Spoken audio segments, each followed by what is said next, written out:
Imaginez une jeune fille née dans la misère, moquée chaque jour à l'école, portant des vêtements rapiécés pendant que les autres brillent. Honteuse de sa vie, elle finit par rejeter sa propre mère, cette femme épuisée qui se sacrifie en silence pour elle. Puis un jour, la mère meurt. Lors de l'enterrement, devant tout le village, la jeune fille crache sur la tombe et déclare que cette femme ne lui manquera jamais. Tout le monde croit que l'histoire s'arrête là. Mais 3 mois plus tard, des choses inexplicables commencent. Des choses qu'elle ne comprend pas. Une peur qui s'installe. Une présence qu'elle ne peut ni voir, ni fuir. Comment une fille peut-elle en arriver à un tel mépris? Et surtout, qu'est-ce qui l'attend désormais? L'histoire que vous allez entendre va vous glacer le sang. Dans le village de Bokoro, une femme pauvre nommée Fatoumata vivait seule avec sa fille, Aïcha. Son mari les avait abandonnés très tôt. Et depuis, elle portait tout le poids du monde sur ses épaules. Chaque jour, les villageois la voyaient traverser les chemins poussiéreux, un bassin d'eau ou un fagot de bois sur la tête.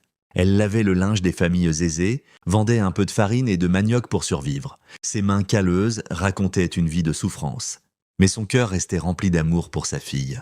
Son unique raison de continuer. À Bokoro, Aïcha grandissait dans un monde où la pauvreté était une ombre pesante. Chaque matin, elle se réveillait avec un nœud dans le ventre, sachant que sa journée à l'école serait un combat. Son uniforme, rapiécé avec des fils de toutes les couleurs, criait sa misère aux yeux de tous. Ses chaussures usées jusqu'à la semelle laissaient entrer la poussière à chaque pas. Ses cahiers, hérités d'autres élèves, étaient tachés et déchirés.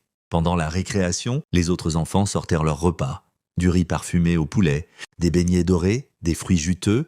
Aïcha, elle, n'avait souvent qu'un bol de riz blanc mélangé à un filet d'huile rouge. Elle s'asseyait à l'écart, sous un manguier, pour cacher sa honte. Les rires des autres élèves résonnaient comme des moqueries dans ses oreilles. Regardez Aïcha toujours avec son riz sec, lançait certain en pointant ses vêtements usés. Ces mots la blessaient profondément comme des coups invisibles. Elle rentrait chez elle le cœur lourd, la colère bouillonnant dans sa poitrine. Elle ne voyait pas l'amour dans les sacrifices de sa mère. Au lieu de cela, elle laissait sa douleur éclater contre celle qu'il aimait le plus. Le soir, dans leur petite maison en banco, Aïcha explosait parfois. « Pourquoi tu m'as mise au monde si tu ne peux rien m'offrir » criait-elle, les yeux pleins de larmes. Fatoumata, assise sur une natte usée, baissait la tête. Ses mains, abîmées par le travail, tremblèrent légèrement. Elle ne répondait pas, car elle savait que les mots ne pouvaient apaiser la douleur de sa fille. Elle se contentait de fixer le sol, retenant ses propres larmes. Pour elle, chaque cri d'Aïcha était une blessure, mais elle gardait l'espoir que sa fille comprendrait un jour. Les voisins, témoins de ces disputes, secouaient la tête. « Cette petite est ingrate », murmurait-il en passant devant leur maison. Mais Fatoumata ne se plaignait jamais. Elle continuait à laver le linge des autres, à vendre ses petits tas de manioc au marché, à se battre pour offrir à Aïcha une vie un peu meilleure. Chaque pièce gagnée était un trésor qu'elle gardait pour sa fille, même si celle-ci ne le voyait pas. Aïcha, elle, s'enfermait dans sa colère. Elle enviait les filles du village qui portèrent des robes neuves, qui riaient sans honte. Elle rêvait d'une vie où elle ne serait pas la fille de la pauvre. Cette douleur, au lieu de la rapprocher de sa mère, creusait un fossé entre elles. Chaque regard méprisant qu'elle recevait à l'école, elle le reportait sur Fatoumata. Elle ne voyait pas les nuits où sa mère veillait, priant pour son avenir. Elle ne voyait pas les repas que Fatoumata sautait pour qu'elle ait assez à manger. Pour Aïcha, sa mère était la source de sa honte, pas son pilier. Et ainsi, jour après jour, la distance entre elles grandissait comme un mur que ni l'une ni l'autre ne savait comment abattre. Les années filèrent à Bokoro et Aïcha devint une jeune femme d'une beauté éclatante. Ses grands yeux sombres et son sourire, quand il apparaissait, attiraient les regards. Les garçons du village la courtisaient, lui offrant des compliments et des promesses. Mais à l'intérieur, son cœur restait fermé, endurci par des années de honte et de frustration.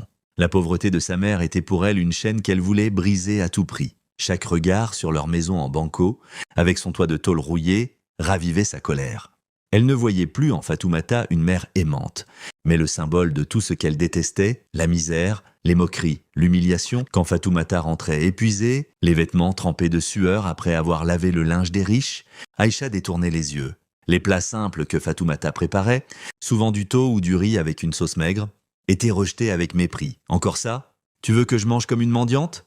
lançait-elle en repoussant l'assiette. Fatoumata, blessée, ramassait les restes en silence, son cœur brisé mais sa bouche close. Même quand elle tombait malade, toussant jusqu'à en perdre le souffle, Aïcha n'avait aucune compassion. « Tu fais semblant pour que je m'occupe de toi », disait-elle en refusant d'aider. Les voisins qui voyaient tout cela murmuraient entre eux. « Quelle fille sans cœur, sa mère se tue pour elle et elle la traite comme une ennemie. » Mais Fatoumata ne se plaignait jamais. Chaque soir, elle s'agenouillait sur sa natte et priait pour que sa fille change, pour que l'amour qu'elle lui portait finisse par toucher son cœur. Elle se souvenait des jours où Aïcha, petite, riait dans ses bras et elle s'accrochait à cet espoir. Aïcha, elle, ne voyait que son propre malheur. Elle passait ses journées à rêver d'une vie loin de Bokoro, loin de la pauvreté, loin de sa mère. Elle voulait des robes neuves, des bijoux, une maison avec des murs en ciment. Les sacrifices de Fatoumata lui semblaient insignifiants, presque ridicules. Quand les villageois tentèrent de lui parler, de lui dire que sa mère donnait tout pour elle, elle haussait les épaules.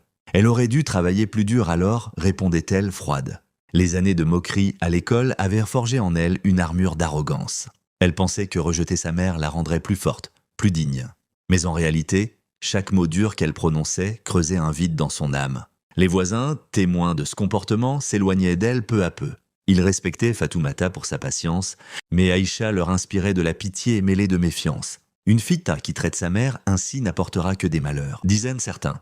Pourtant, Fatoumata continuait à aimer sa fille sans condition. Elle cousait ses vêtements, même si Aïcha les rejetait. Elle gardait chaque pièce pour payer ses frais d'école, même si Aïcha s'en moquait.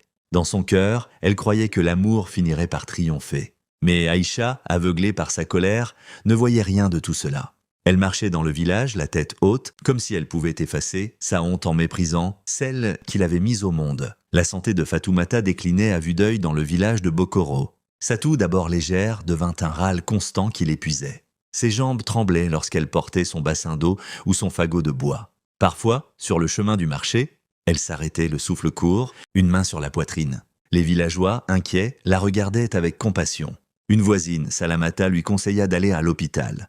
« Fatoumata, tu dois te soigner. Cette toux n'est pas normale, dit-elle un jour en l'aidant à s'asseoir. Mais Fatoumata secoua la tête, un sourire triste sur les lèvres. « Avec quel argent, Salamata ? Tout ce que je gagne est pour Aïcha. » Elle espérait que sa fille, en grandissant, comprendrait ses sacrifices et l'aiderait à son tour. Mais Aïcha restait distante, enfermée dans son monde. Quand Fatoumata lui parlait de sa fatigue, elle levait les yeux au ciel. « Tu es toujours malade, maman. Arrête de te plaindre, lançait-elle avant de sortir avec ses amis. Elle dépensait le peu d'argent qu'elle gagnait en vendant des arachides pour acheter des vêtements, colorés ou des bracelets brillants. L'idée de payer des médicaments pour sa mère ne lui traversait même pas l'esprit. Les semaines passèrent et l'état de Fatoumata empira. Elle s'évanouissait parfois, tombant sur le sol poussiéreux du marché. Les commerçants l'aidaient à se relever, mais elle refusait de s'arrêter. « Ma fille a besoin de moi », murmurait-elle comme une prière. Un soir, elle rentra à la maison plus faible que jamais. Elle s'allongea sur sa natte, incapable de se lever pour cuisiner. Aïcha, rentrée tard, la trouva ainsi. « Tu ne vas pas encore jouer la malade ?» dit-elle avec mépris avant de partir dormir. Fatoumata ne répondit pas. Elle fixa le plafond, ses yeux fatigués cherchant une réponse dans l'obscurité. Elle pensait à sa fille, à l'amour qu'elle lui portait malgré tout. Quelques jours plus tard, Fatoumata ne se leva plus. Allongée sur sa natte, elle respirait à peine. Une voisine alertée accourut, mais il était trop tard. Fatoumata rendit son dernier souffle seule, sans un mot de sa fille. La nouvelle se répandit comme une traînée de poudre dans Bokoro. Les villageois, attristés, se réunirent autour de la maison. Elle a tout donné pour sa fille. « Et voilà comment elle part », disait-il, les larmes aux yeux. Certains préparèrent le corps selon la tradition, drapant Fatoumata dans un pagne blanc. D'autres creusèrent une tombe simple au cimetière. Mais Aïcha, elle, ne montra aucun chagrin. Quand on lui annonça la mort de sa mère, elle haussa les épaules. Elle était malade depuis longtemps. « Ce n'est pas ma faute », dit-elle froide. Les voisins furent choqués par son attitude. « Cette fille n'a pas de cœur », murmurait-il. Pourtant, personne ne lui dit rien, par respect pour Fatoumata. La douleur du village était profonde, car tous connaissaient les sacrifices de Fatoumata. Elle avait lavé leur linge, porté leur fagot, vendu son manioc avec un sourire, tout ça pour sa fille.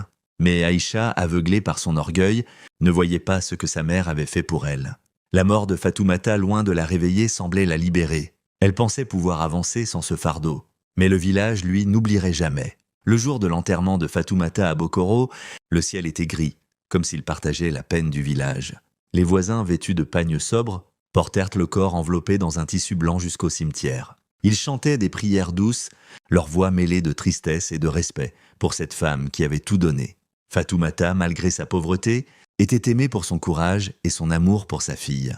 Les anciens du village guidèrent la procession, suivie par une foule silencieuse. Aïcha, elle, arriva en retard. Elle portait une robe brillante, aux couleurs éclatantes qui contrastaient avec l'humeur sombre des autres. Son visage affichait une indifférence froide, presque arrogante. Les villageois la regardaient, choqués, mais aucun n'osa parler. Quand la tombe fut creusée et le corps de Fatoumata descendu dans la terre, chacun s'arrêta pour prier. Certains jetaient une poignée de sable murmurant des bénédictions.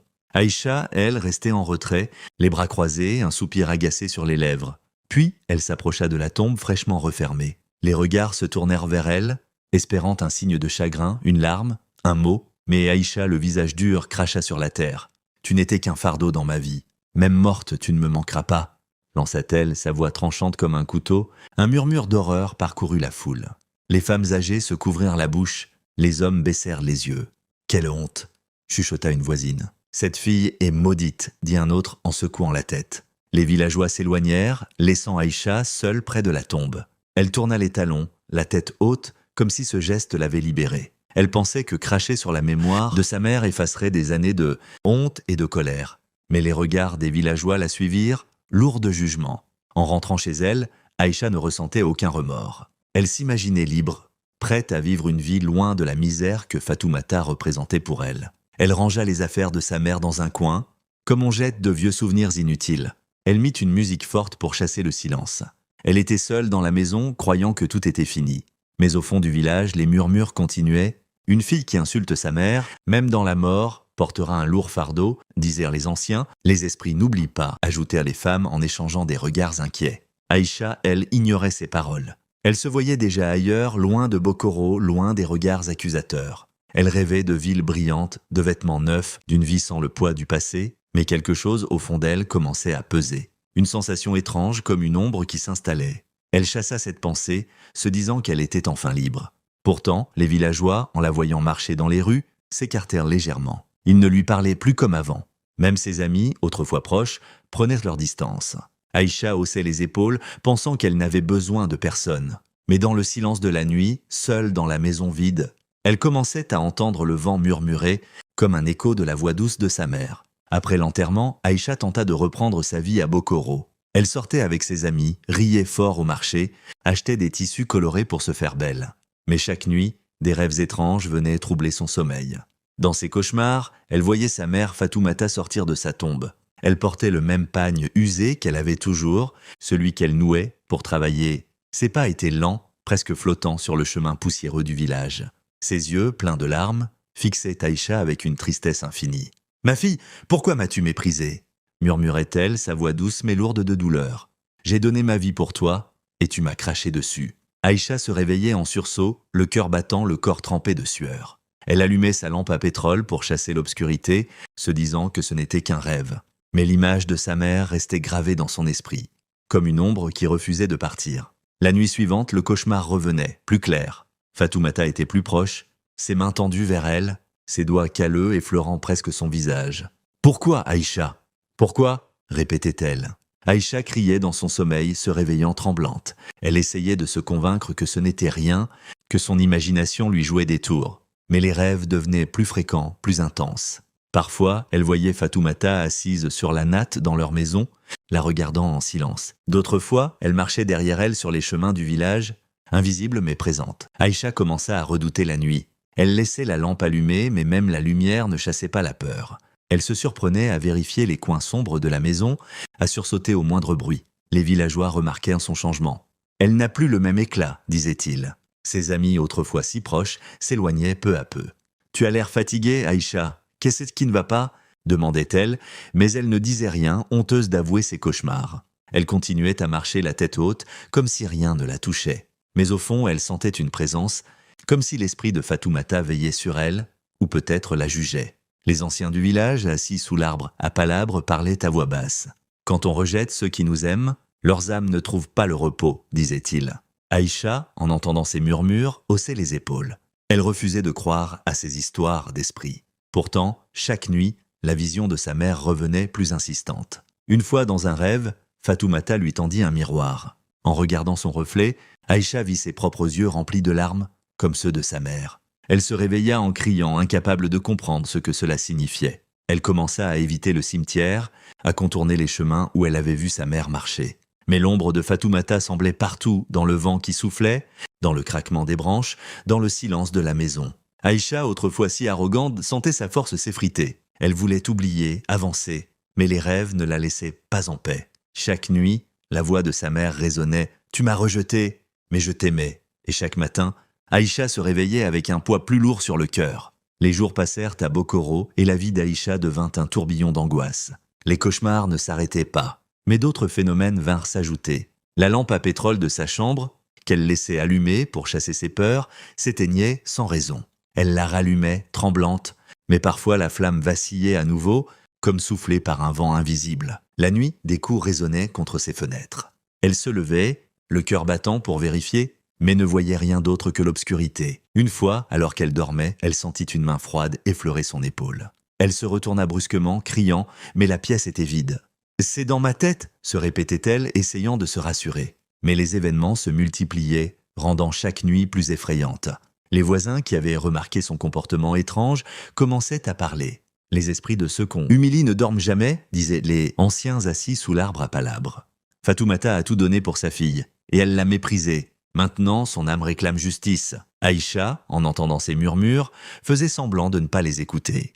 Mais au fond, elle commençait à douter. Ses amis, autrefois si joyeux avec elle, prenaient en leur distance. « Tu n'es plus la même, Aïcha ? On dirait que tu portes un poids », disait-elle avant de s'éloigner. Même les garçons qui la courtisaient autrefois ne venaient plus. Aïcha se retrouvait seule, isolée dans le village qu'elle avait toujours voulu fuir. Elle essayait de garder son assurance, de marcher la tête haute, mais chaque regard des villageois semblait la juger. Une nuit, alors qu'elle dansait seule dans sa maison pour oublier ses peurs, elle entendit une voix douce dans son oreille. « Tu as rejeté ta propre mère ?» Elle s'arrêta net, regardant autour d'elle, mais il n'y avait personne. Son cœur s'emballa. Elle ferma les yeux, espérant chasser cette voix, mais elle revenait encore et encore, dans chaque moment de silence. Au marché, les commerçants la regardaient avec pitié. Elle a craché sur la tombe de sa mère. « Les esprits ne pardonnent pas facilement », chuchotait-il. Aïcha, qui surprenait ces conversations, sentait la honte l'envahir, mais elle refusait de l'admettre. Elle continuait à acheter des tissus colorés, à se maquiller, à sourire comme si tout allait bien. Mais la nuit, seule dans sa maison, elle ne trouvait plus le sommeil. Chaque craquement, chaque souffle de vent semblait porter la présence de Fatoumata. Elle commença à éviter les miroirs, car elle craignait d'y voir autre chose que son propre reflet. Une fois, en passant près du puits du village, elle crut entendre un murmure venant de l'eau. « Pourquoi, ma fille ?» Terrifiée, elle s'enfuit. Les villageois, voyant son comportement, secouaient la tête. « Elle paie le prix de son mépris », disait-il. Aïcha, elle, luttait pour garder sa fierté. Elle se disait qu'elle était plus forte que ces histoires d'esprit, que ce n'était que des superstitions. Mais chaque nuit, les phénomènes s'intensifiaient. Les ombres semblaient danser sur les murs. Les bruits devenaient plus forts. Elle sentait une présence constante, comme si sa mère veillait sur elle, ou peut-être la poursuivait. Aïcha, désormais seule à Bokoro, errait comme une ombre dans le village. Les villageois, autrefois chaleureux, l'évitaient. Ses amis ne l'invitaient plus aux fêtes. Ses prétendants s'étaient volatilisés. Elle marchait dans les rues poussiéreuses, le regard baissé, sentant les regards lourds de pitié ou de méfiance. Chaque pas lui rappelait les mots cruels qu'elle avait lancés à sa mère. Chaque insulte, chaque reproche résonnait dans sa tête comme un marteau frappant du fer. « Pourquoi tu m'as mise au monde si tu ne pouvais rien m'offrir ?»